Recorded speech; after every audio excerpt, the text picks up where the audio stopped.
Programang ito ay rated SPG. Striktong patnubay at gabay ng magulang ang kailangan. Maaaring may masiselang tema, lengguwahe, karahasan, sexual, horror o droga na hindi angkop sa mga bata.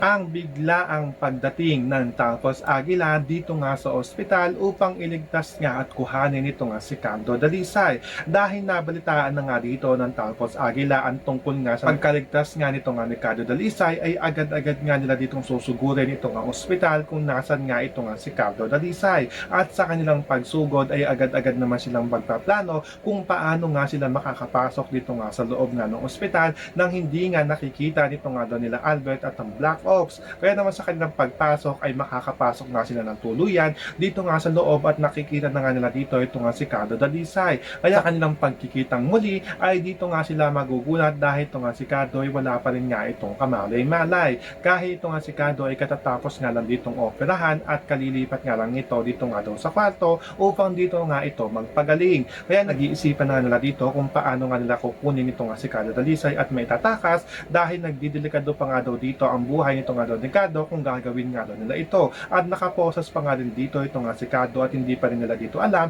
kung paano nga nila ito kakalagan. So pakakaabangan natin dito kung paanong diskarte nga ba ang gagawin nito nga Talpos Aguila upang tuluyan na nga nilang mabawi ito nga si Cardo Dalisay. Iyan ang ating mga makakatutukan at pakakaabangan dito nga lang sa FPJ Sam Provinciano.